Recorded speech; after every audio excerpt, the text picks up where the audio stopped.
but travels across the globe and represents his lifestyle, his family, his way of Eater's life. probably hoping the in-arena guys get to announce his name because they're drawing this out for full drama effect. Yeah, they're good at that, man.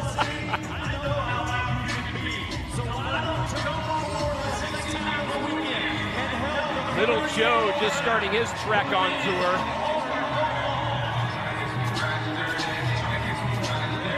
I don't think Little Joe's got a chance against Dirt Eater in this build and in this situation, Craig.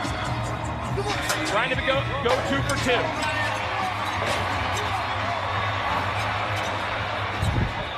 Not meant to be on this occasion. And the possibility of a three-peat has hit a speed bump.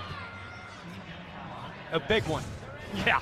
Little Joe must have heard me count him out there because, and I still, watching it back, I can't believe it. He just changed his timing up a little bit. Dirt Eater got ahead of him and stuck to the inside. Then it got easy for the bull after that. Oh, man. That's one Dirt Eater will ride. Gotta go. 9 out of 10 times. Well, everything's happening down in the dirt, and that's where we have to go again. David Fournier was excited about something there, wasn't he? Excited. That's because he wants us to get to Stetson Lawrence, who's prepping in the chutes. Stetson came ever so close in round number 1, 7.66. And today he goes up against Godfrey's Black.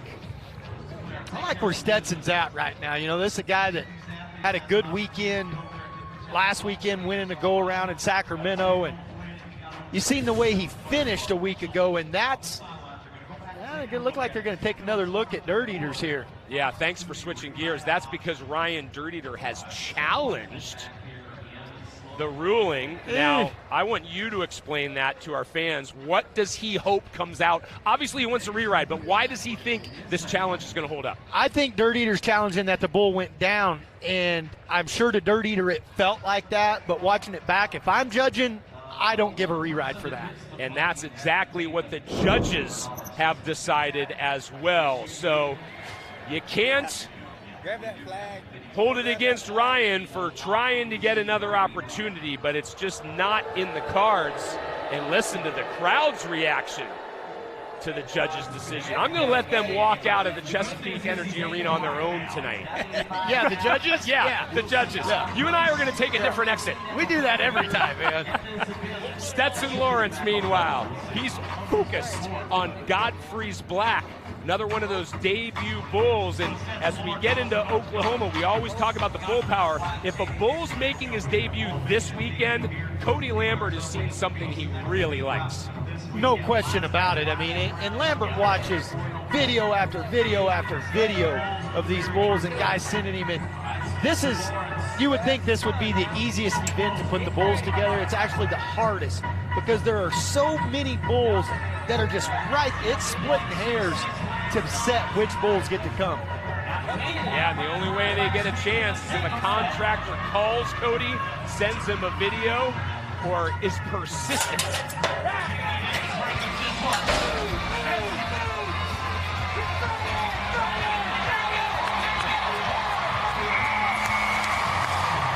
That out had a little bit of everything. Stetson Lawrence seemed to be leaned back and possibly gone, but somehow he found that core strength to pull himself back over the front end and make the required time.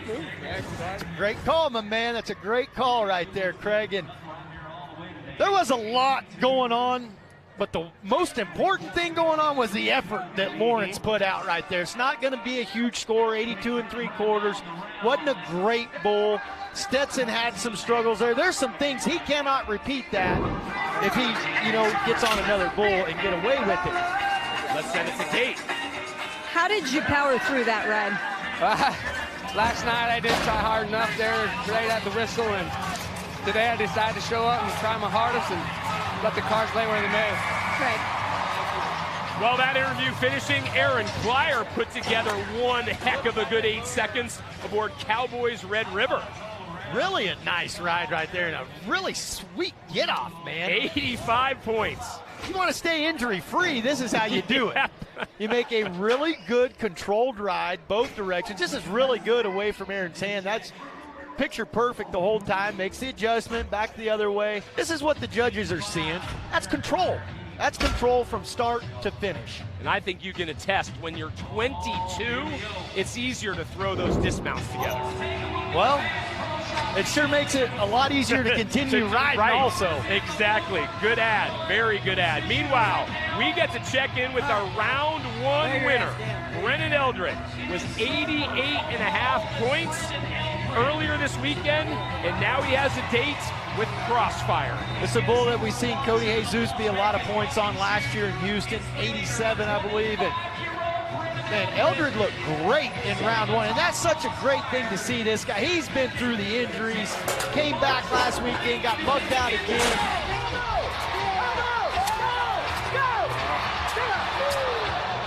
But on this instance, Crossfired able to cross up Eldred. He'll be back off the strength of that first round score, but you can bet he saw this one as a golden opportunity. And Brennan always looks so good right up to the point that he doesn't. Just there, he just moves a little bit too much, but leading up to that, everything's just perfect, and then just one little mistake and it all goes away. I think there's your t-shirt. You look so good. Until you up don't. until the point you didn't. That's some knowledge. That is. That's that new age thinking you're throwing at everybody. Meanwhile, Luciano better try a new way of thinking. I can't even believe I'm saying this stat. This guy's been a perennial contender. He's 1 for 12 to start this season. What is that? 8.3% by this guy's name. Freakish. If you're a first-time watcher of this sport and seeing Luciano, that stat does not belong by his name. He is a better bull rider than what he has shown so far. Every year he's been on tour, it's been about 7 times that. He's on the clock. First rider we've seen that happen to this evening. If it gets to 0, he is disqualified. Oh boy, from bad to worse. Sosa's Alley Cat is one of those bulls, and we're going to see a few of them in this long round, that we have often seen in championship rounds, which usually for a guy like Luciano means winning lottery ticket, but not today. No, and you can see limping, trying to leave the arena and stuff. The guy's not feeling good, and you talk about that cut that's coming up. Sometimes these guys need to get cut. Go back down. Get your confidence going again. Get some qualified rides under your belt, because when you're struggling at this level, it's tough to turn it around, man. Well, I'm going to play off that word you just used. Toughness needs to be everywhere, but sometimes getting cut is tough love, and that's what the riders need. Meanwhile, Brennan Eldred